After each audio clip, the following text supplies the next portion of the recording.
Ukraine लगातार Russia की veto power को किसी भी तरह से खत्म किया जाए उस प्रयास में लग चुका है। कितना आसान होता है वीटो पावर को खत्म करना और कितना आसान होता है किसी देश को वीटो पावर देना, इस पे बात करूंगा। लेकिन उससे पहले मैं आपको मोदी मीडिया की कुछ बातें बताना चाहता हूं। ये कंट्रोवर्सी को कैसे क्रिएट किया जाता है और आपके दिमाग को एक तरह से अपंग बना दिया जाता है, वो मैं आपके सामने कुछ प्रैक्टिकल तरीके से देने की कोशिश करता हूं। देखो, एक ध्रुव राठी और दूसरा खान सर, अगर मुझे इन दोनों में किसी को महान दिखाना हो तो मैं किस तरीके से दिखाऊंगा ये मैं आपको समझाऊंगा। लेकिन हाँ, जब इस वीडियो को आप लाइक या डिसलाइक करेंगे तो आपके दिमाग में एक बात होनी चाहिए कि हाँ वैभव भाई, बात तो ऐसी है और मेन स्ट्रीम मीडिया इसी तरह से नमक मिर्च मिला करके हमें वो चीजों को दिखाता है। बात तो सही है, तभी आप लाइक करना। आपको लगता है कि मीडिया इतना नहीं करता जितना मैंने बता दिया तो डिसलाइक करना, खत्म बात है। और दुनिया को दिखाना है तो उसको शेयर कर देना। अब मैं कुछ ऐसा टॉपिक रखता हूं जिसको देखने के बाद व्यक्ति का दिमाग खराब हो जाए। मुझे ध्रुव राठी को अगर विलन बनाना है और खान सर को मुझे हीरो बनाना है, बहुत आसान है। फेक खबर कुछ नहीं होगी, उन्हीं खबरों को तोड़ मरोड़ करके, शब्दों को इधर उधर करके मैं आपको बताता हूं कैसे ध्रुव राठी को विलन बनाया जा सकता है। हम टाइटल रखते हैं कि ध्रुव राठी ने खान सर को नॉनसेंस और व्हाट्सएप लॉजिक वाला व्यक्ति कहा। ट्वीट ये रहा। अब देखिए स्क्रिप्ट कैसे लिखी जाती है और किस तरह से आपके अंदर वो द्वेष को रखा जाता है। शुरू करते हैं।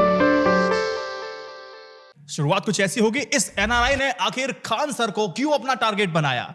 विदेश में पढ़ने वाला हरियाणा का यह छोरा भारत में ही रहकर गरीबों तक में अधिकारी बनने की ललक पैदा करवाने वाले खान सर को ध्रुव राठी जादे ने निशाना क्यों बनाया? इसके पीछे की वजह क्या हो सकती है? चलिए तलाशने की कोशिश करते हैं। हम किसी बात की शुरुआत करें उससे पहले ध्रुव राठी का यह ट्वीट देख लीजिए, जिसमें वो कहते हैं कि पुतिन गलत इसलिए नहीं है क्योंकि अगर यूक्रेन नाटो देश का सदस्य बन जाता है तो इससे रशिया को काफी खतरा होगा। रशिया तो सिर्फ खुद की रक्षा के लिए हमला कर रहा है। लेकिन बात यहां शुरू नहीं होती। ध्रुव राठी के ट्वीट का ये आखिरी वाला लाइन ध्यान से देखना दोस्त, जिसमें साफ तौर पर एनआरआई छोरा ने गरीबों को पढ़ाने वाले खान सर पर बिना नाम लिए एक तंज कसा है। रशिया अपने आत्मरक्षा के लिए यूक्रेन पर हमला कर रहा है, ऐसे बताने वालों को नॉनसेंस और व्हाट्सएप लेवल लॉजिक और उसे पागलपन करार दिया है। ध्रुव राठी ने अपने तर्कों के समर्थन में ट्वीट की झड़ी लगा दी है। आप इसको देख सकते हैं। दोस्तों, आपको यह पता होना चाहिए कि खान सर का नाम इस वीडियो में कहीं पर भी नहीं लिया गया है। लेकिन दोस्तों, आपको खान सर का वो वीडियो जरूर देखना चाहिए जिसमें 30 मिनट के लंबे वीडियो में यूक्रेन और रशिया कॉन्फ्लिक्ट में रशिया के बारे में खान सर ने वही कुछ बातें कही हैं जिसका जिक्र ध्रुव राठी कहते हैं कि इसका ऐसा जिक्र करने वाले लोग नॉनसेंस और इलॉजिकल करार दिए जाते हैं। देखिए वीडियो। अब बताइए, यूक्रेन अगर नाटो का सदस्य बन जाएगा तो नाटो के नियम के अनुसार जो भी नाटो का सदस्य है वहां किसी भी देश की सेना आपस में वहां जा सकती है। तो यूक्रेन जिस दिन नाटो का सदस्य बनेगा, अमेरिका की सेना यूक्रेन में भी आ सकती है। अब बताइए, कोई देश कैसे बर्दाश्त कर सकता है कि उसका पड़ोसी देश जो उसी से टूटा हुआ है और उसके सीधाने ले आके दुश्मन को बैठाए और एक दूगो ने पूरा ग्रुप के दुश्मनों को बैठाए। अब अमेरिका यहाँ आएगा, अमेरिका एक को गोली चलाया और रूस भी चलाएगा तो हो गया नाटो के आर्टिकल 5 का उल्लंघन। अब पूरे 300 मिलकर मारेंगे तो अमेरिका यहाँ आके बैठ जाएगा और कमजोर स्थिति का जब फायदा उठा के उस पर हमला कर देगा और पूरा सेना का जमावड़ा लगा देगा। यही है मेन विवाद का जड़। इसमें यूक्रेन कुछ भी नहीं है, सारा विवाद फैलाया है अमेरिका और नाटो ने। बेचारा भुगत रहा है यूक्रेन। यूक्रेन को भी समझना चाहिए कि आप तब तक ही पैर फैलाइए जब तक दूसरे को तकलीफ नहीं हो। कोई भी देश अपनी राष्ट्रीय सुरक्षा को ध्यान में रखता है, ये जरूरी है। अब देखिए, नाटो में इतने देश हैं, ये जितने रेड कलर के हैं सब नाटो के देश। अब आप ही बताइए, यहाँ पर रूस है, रूस के सीधाने इतने दुश्मन देश है। रूस अगर इनमें से किसी एक को मारेगा ना तो ये सब मिलकर मारेंगे। तो रूस को तो पूरी तरह से बर्बाद करने का प्लान है नाटो वालों का।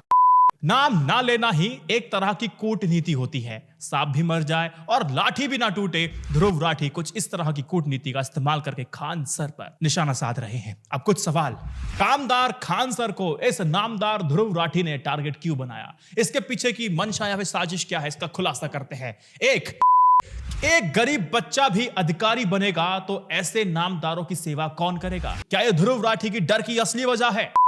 दूसरी बात, चंद मिनटों में लाखों तक अपनी बात पहुंचाने वाला ये यूट्यूबर एनआरआई खान सर के स्टूडेंट्स के अंदर एक हीन भावना को पैदा करने की कोशिश कर रहा है। जब ये बात उनके स्टूडेंट्स तक पहुंचेगी तो वो स्टूडेंट्स खुद को ठगा हुआ महसूस करेंगे। वो कहेंगे कि खान सर पर पढ़ना मतलब समय बर्बाद हुआ, ऐसा समझ करके और अन्य विकल्प तलाशने की कोशिश करेंगे। ज्यादातर बच्चे पढ़ नहीं पाएंगे क्योंकि शिक्षा बहुत महंगी है, क्योंकि उनके माता पिता के पास इस एनआरआई के माँ बाप की तरह इतना पैसा नहीं है जो अपने बेटों को विदेशों में भेज करके पढ़ा सके, जैसे ध्रुव राठी ने किया है।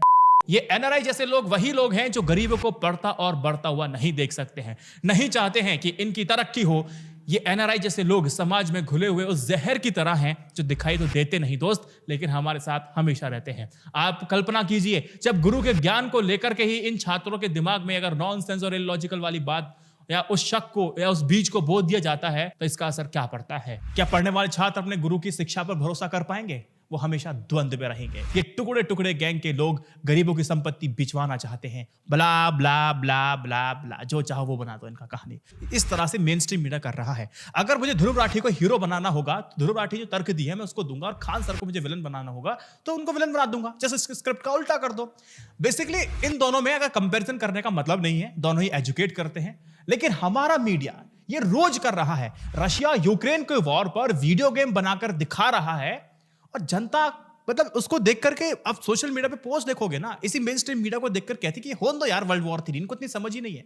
जनता युद्ध रुके इसकी बात नहीं कर रही है सोशल मीडिया पर। सोशल मीडिया पर तो वो अखंड रशिया अखंड भारत की बात कर रही है कि पीओके ले जाओ, आप अक्साई चीन ले जाओ, आप ऐसा कर लो, आप वैसा कर लो। सरकार को बकायदा स्ट्रेटेजी बनाई जा रही है। मतलब लोगों को एक मानसिक अपंग बना दिया है इन मेन स्ट्रीम मीडिया ने। अब मैंने ऐसे ही नहीं कह दिया कि ये वीडियो गेम वाला खेल चला रखा है पूरे न्यूज़ चैनल ने। देखो जी न्यूज़ का एक क्लिप देखो, सिर्फ जी न्यूज़ नहीं है भाई, इसमें बहुत सारे सभी चैनल लगभग वही हैं। बस ग्राफिक एक्सपर्ट इनको मिले हुए हैं, स्टूडियो में बैठे हुए हैं, स्टूडियो के अंदर टैंक एंटर करता है और वहाँ तोपची महाराज अपना काम कर देते हैं, दाग देते हैं। एक ने तो इतना तगड़ा, शायद वो मीम था कि क्या था, आपने देखा भी होगा कि एंकर स्टूडियो के अंदर है, टैंक आता है, गोला निकलता है उसमें से और एंकर की खोपड़ी उड़ जाती है। मतलब इस तरह से आप चीज़ों को विजुअलाइज कर रहे हैं। अब ग्लैमर बना के आपने रख दिया, तो ग्लैमराइज करने लगे वॉर को भी आप। और दुनिया कहती है कि हमें वर्ल्ड वॉर 3 देखना है, अपनी आंखों के सामने देखना है। अरे भाई कोरोना हुआ, वर्ल्ड वॉर 3 समझो से क्या यार, जनता को क्या से क्या बना दिया इन चैनल्स वालों ने। अब देखिए आपको यह भी समझ में नहीं आएगा, सर मेन स्ट्रीम मीडिया आपको कई बार कह रहा है कि देखो यूक्रेन से भारतीय छात्रों को इवैक्यूएट किया जा रहा है। इवैक्यूएट का मतलब क्या होता है कि मतलब उसके यूक्रेन के अंदर से छात्रों को लाया जा रहा है। यूक्रेन जब बॉर्डर पार कर चुके हैं, अपने रिस्क पर जो बॉर्डर पार कर चुके हैं उनको लाया जा रहा है। लाया जाने को इवैक्यूएट नहीं कहते हैं ना, पड़ोसी से लेकर के आ रहे हैं। आपकी डिप्लोमेसी वहां तक है। इवैक्यूएट कहते हैं कि अगर आप जहां हमला हो रहा है वहां से छात्रों को लेकर के आना। आप छात्रों को कह रहे हैं बॉर्डर तक कैसे भी पहुंच जाओ, भले ही वो 150 किलोमीटर 200 किलोमीटर, बस मिले, ट्रेन मिले, चाहे जो मिले वो लेकर के आप पहुंच जाओ। अरे छात्र कैसे बॉर्डर तक पहुंचेगा, ये बात मेन स्ट्रीम मीडिया नहीं बता रहा है। बस कह रहा है कि सक्सेसफुली, एक पीआर स्टंट लोगों ने बना दिया है, सक्सेसफुली इवैक्यूएट कर लिया है। कि मतलब एक तरह से आपको बेवकूफ भी बना रहे हैं और मानसिक रूप से आपसे अपंग बना रहे हैं। जब एटम बम का इस्तेमाल, जब परमाणु हथियार का इस्तेमाल किया जाता है तो उस धमाके से जितने लोग मरे वो मरे हैं, लेकिन सबसे ज्यादा दिक्कत क्या होती है, जब उस धमाके के बाद जो रेडिएशन फैलता है उससे लोगों की स्थिति बड़ी खराब हो जाती है। लोग अपंग बन जाते हैं और उनकी पीढ़ी की दर पीढ़ी बर्बाद हो जाती है। कुछ इसी तरह से परमाणु हथियार रोज आपके ऊपर छोड़ता रहता है और उस तरह का रेडिएशन फैला दिया गया है कि आप सही और गलत को नहीं समझ पा रहे हैं, नहीं सोच पा रहे हैं। ये सोशल मीडिया पे मैं देखने के बाद मैं कमेंट कर सकता हूं। और कुछ इसी स्क्रिप्ट के आधार पर आप राहुल गांधी को बहुत महान या फिर बहुत पप्पू दिखा सकते हो, या फिर नरेंद्र मोदी को बहुत महान या बहुत पप्पू दिखा सकते हो। बहुत आसान है, इसी तरह से किया जाता है।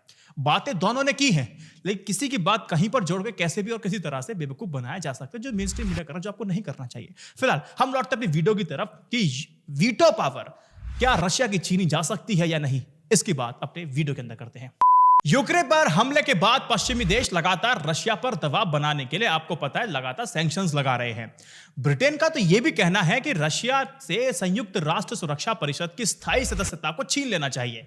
सीधे तौर पर यह भी देखा जाए तो ब्रिटेन की जो मंशा है वो सिर्फ यही है कि रूस से वीटो पावर छीनने की है। वीटो पावर का अपना एक अलग महत्व ये आपको पता चल जाएगा। क्या वीटो पावर छीनी जा सकती है, यह समझते हैं।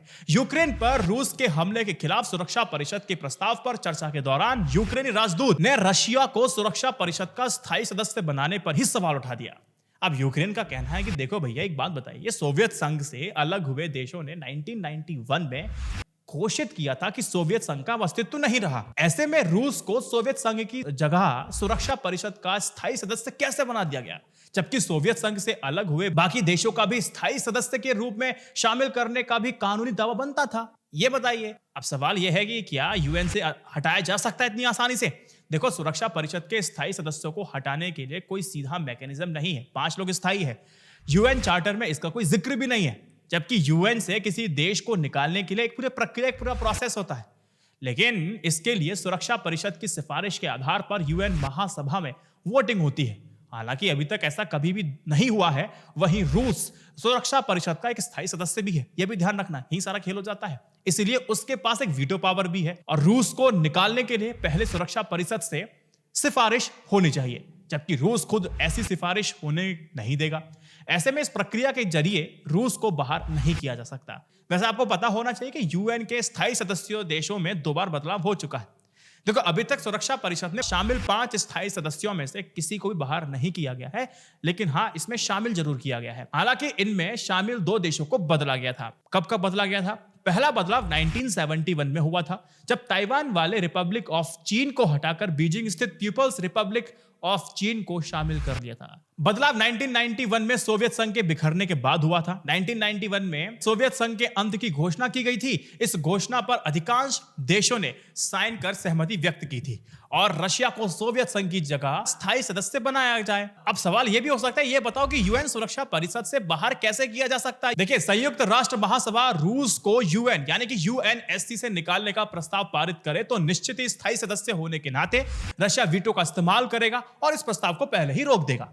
ऐसे में महासभा इसी प्रस्ताव को दोबारा ला सकती है और प्रस्ताव को 2/3 सदस्यों का समर्थन मिले तो रशिया को सुरक्षा परिषद से इस तरीके से बाहर किया जा सकता है।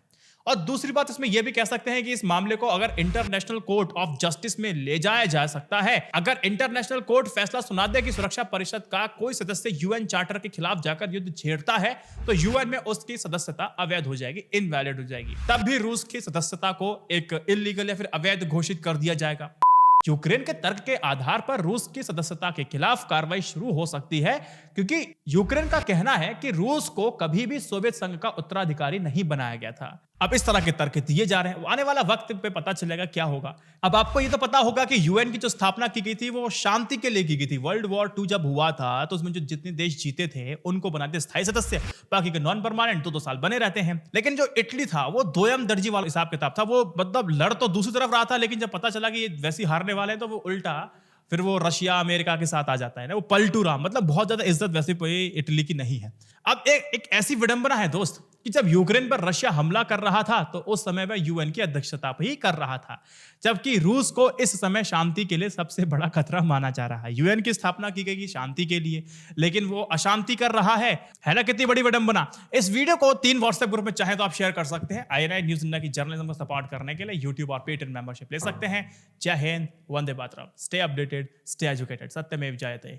नमस्कार।